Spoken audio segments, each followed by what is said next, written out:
and mentored. It's been my privilege to have worked with you for the past 3+ years, and for the people of Montgomery County. It truly has. I was raised back in the 60s when President Kennedy exhorted us to public service. This has been my gateway to public service after a lifetime in medicine and surgery, and it has been a great honor. And it is a great honor to be running for delegate here in the House of Delegates in District 18. Thank you, Terry, for your very kind words, not just today, every other day. Thank you, everybody, for coming, my son Jonathan and his girlfriend Ilona, and everybody else here that has taken the time out on this hot and humid Saturday summer morning for my campaign kickoff. People often ask me, particularly, they might not necessarily preface it with, "You poor dear, why are you doing this?" But when the temperature and the humidity is pushing triple digits, I understand that that's what they're meaning. And I tell them, because I've raised my family, and I believe I've done a pretty decent job. I've had my career, a very successful medical and surgical practice. I'm very honored to have had that opportunity. And now, as I mentioned earlier, it is my chance to give back to the community, to serve the public on a slightly larger scale. I was raised in a social justice milieu, in a Jewish family in New York, where we believe in our hearts in Tikkun Olam, repairing the world. This is something that matters to me, particularly now that my boys are grown. This is my opportunity to help repair the world. One of the axioms that we learned repeatedly in Jewish day school was, "He who saves one life, it's as if she saved the entire world." I live that as a physician and surgeon. Medicine is a one-on-one profession, so I was able to do it one person at a time. This is simply the next platform, to be able to help people, to care about the public's health, and do it on a slightly larger scale. Now, why now? Sometimes people ask, why do you want to run now? This is the worst economic crisis this country has had in the past 80 years. Do you need the aggravation? And the answer is no, I don't need the aggravation, but change is possible when there is crisis. Crisis breeds opportunity, and people are ready for change. This past week, I've been walking in this entire Wheaton community the past several weeks. And this past week, I came upon a house where there was this lovely sign, and I'm sorry I didn't take a photo of it. It said, "We voted for change. Now let's see some." Do you all agree that it's time that we see some change? Absolutely. Not just on the national level. 4 years ago, we voted for change here in Maryland.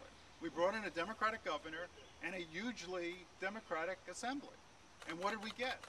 Well, we got the ICC, right? We got slots.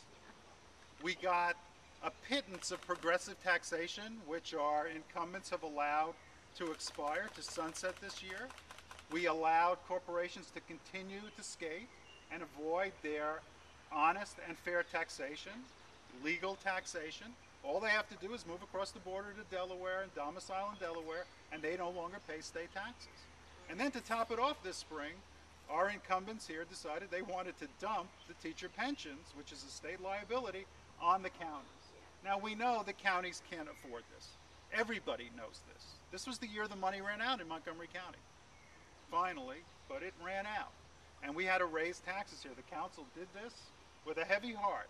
Ambulance fees, energy taxes, cell phone taxes, they're now being called nuisance taxes. Why? Because they're a nuisance. We should have learned in 2008 that the people would not tolerate this for very long. We got a charter amendment in 2008 as we were cheering President Obama's election. We could end up with far greater trouble in the future if we keep doing this, but the county has reached its limit. We can help provide services for Montgomery County and the other counties by changing our tax code in Maryland, making it more progressive. It's gotten less and less progressive over the past 30 years, we all know this, and making sure corporations pay their fair share.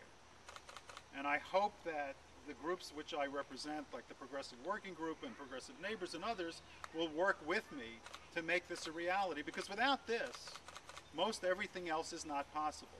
People come to Montgomery County because of our wonderful services. We depend on them, we rely on them, we expect them. We need to be able to afford them. This is part of the way we can afford them. This past week was Pride Week, and Secretary Clinton spoke to a group of people at the State Department.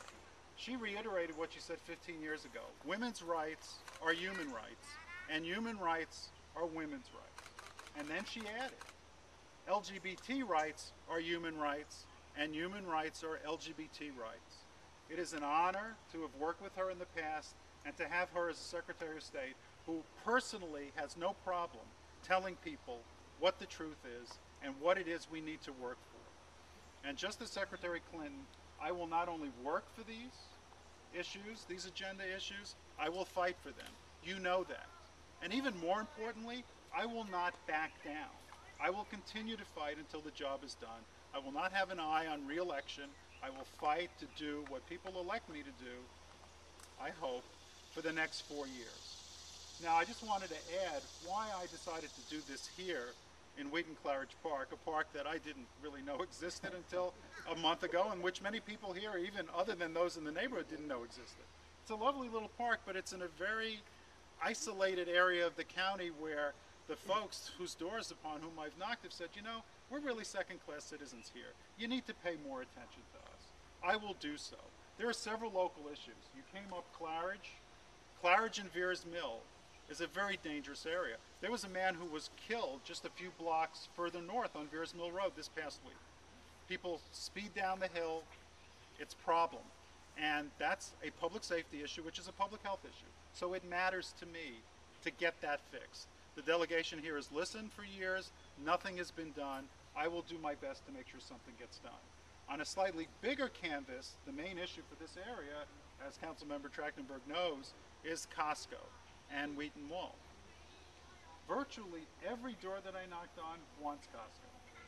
It's not exactly what one would call smart growth for a metro center, but everybody wants it, and that's fine with me. They also don't want the gas station that Costco is demanding, the 16-bay gas station. And they certainly don't want it fast-tracked. But talking to people about this and then conversing with my colleagues at the Trachtenberg office, I realized that there are already 14 gas stations in this Wheaton area, just at the intersections of University and Georgia. And I realized that those gas pumps are not equipped with the equipment that is needed to prevent pollution as is. We do not have state-of-the-art vapor recovery nozzles, as they do in California. That leads to ground ozone, which leads to smog and causes severe respiratory problems.